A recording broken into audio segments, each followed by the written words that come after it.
the second round, we took Jaiquawn Jarrett from Temple. And then in the third round, we took Curtis Marsh, who's a cornerback from Utah State.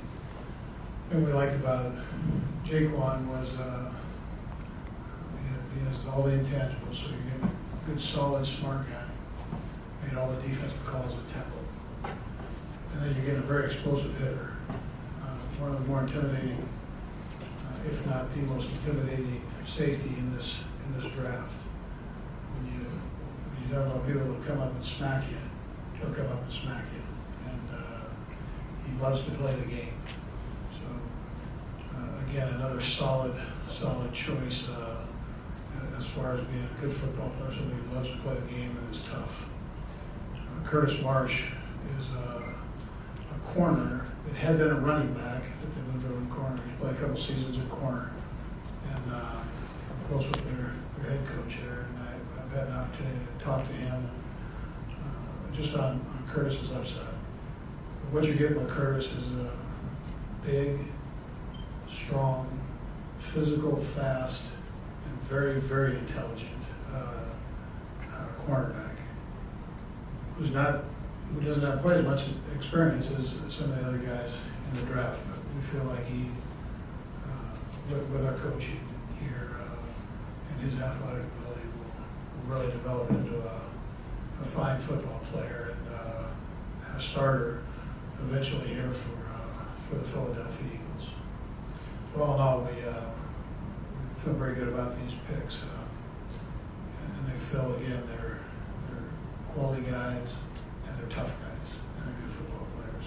And that's what we're looking for. And again, my compliments go out to Howie and Ryan Grigson and Ryan's army of scouts there, and the great job which they've done finding these guys, targeting them, and then going again. Andy, I know the draft is very unpredictable. You don't know where guys are going to go, but are you confident with these two guys that they could not have gone later in the draft, that you're getting them at the right value for? Yeah, that's a good question, because Howie and I were talking about what you saw in that second round. We didn't feel that the second round was necessarily as strong as it has been in the past. So what you saw people doing, they either moved around a little bit or they targeted a guy that they liked for their system. They went and got good, solid, hard-nosed football players, and that's what we think we got here. And so who knows if he would have fallen any further. The kid from UCLA went. This is the next guy up. So it really came down to who needed a safety, who was willing to trigger. Is he very worthy of that position? Absolutely. And then same way with the third round there. We moved around a little bit, moved down. We were able to pick up Marsh, and we just think that he fits into our system. I know Juan Castillo and Johnny really liked him, and so I think we all had very high grades on him, potentially second round potential, and but somebody that falling in that third round. There are a handful of corners sitting there that I think are good quality players and can help you out. But we felt that this kid's upside was just good enough to be a starter for the Philadelphia Eagles. Yeah, also his father played in the league. When you talk about upside, converted from tailback after his sophomore year, I guess. I mean, does that mean he's more of a project, a long-range type guy? No, I think he's past it. He's invited to the Senior Bowl, playing that. And so it's I wouldn't consider him a project. But I'm giving you reasons why he was in that third round. And I think one of the reasons is because he converted positions, and he just doesn't have as many snaps at the corner position as some of the other guys do. And it was interesting what their coach told me about him. And when he was hired there, he had been a running back, and he actually went to the coach and said, "Listen, I know we're short on corners. We don't have a lot of guys. Would you mind if I jumped over there and tried it out?" He started from that day on, and just did a heck of a job. He's a phenomenal athlete. I think when you see him, you just go, "All right, I see why you did this." And when you get to see him out playing, I think you understand. Is Marsh is a return guy?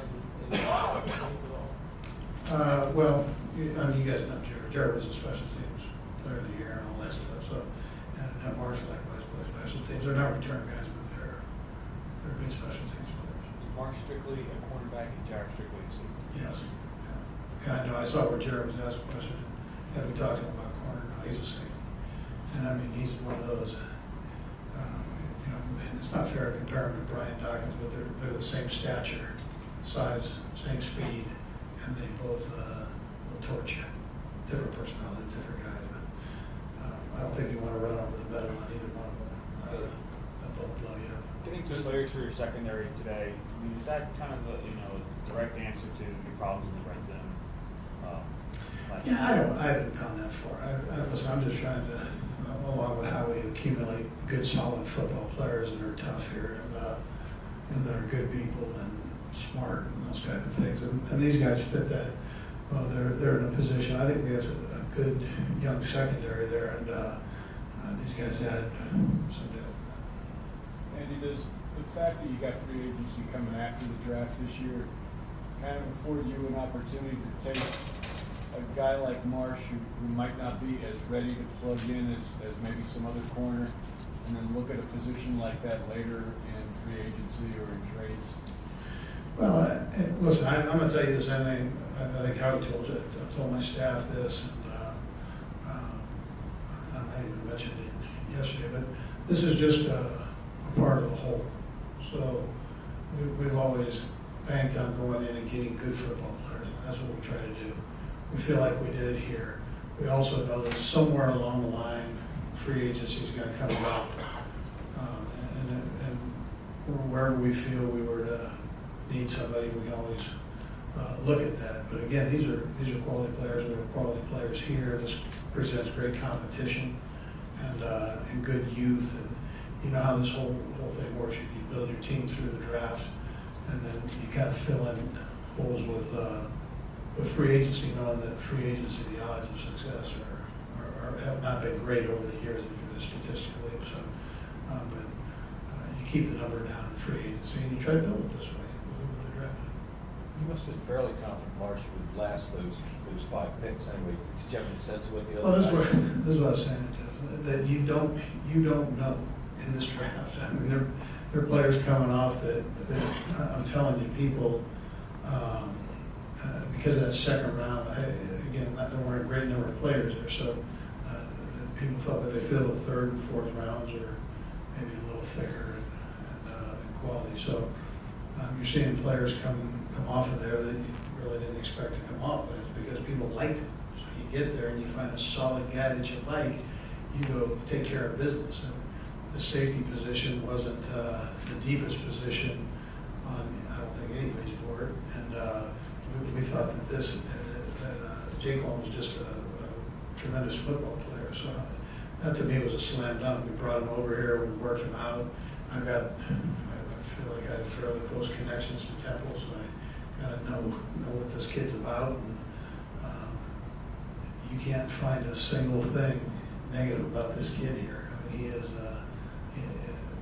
Al will tell you that this is one of the 2 kids that helped him turn that football program around at Temple.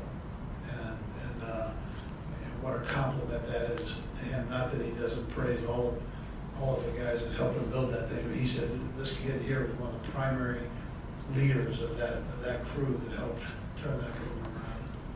In the second round, you had a team trade up one spot ahead of you to take Stephen Paya, the Oregon State defensive tackle. Was he on your radar at all? Yeah, we did like him. Yeah, he's a good football player. And you had about a dozen players or so here today. What were you able to do with them? You able to give them playbooks? Were you able to talk about the season? Well, you give them anything we needed to give them, the off-season program and so on. So, we were able to talk to them. The coaches that have new things that they want to present, we're able to talk to them. So, it worked out. Do you have any idea when you'll see them again? I don't.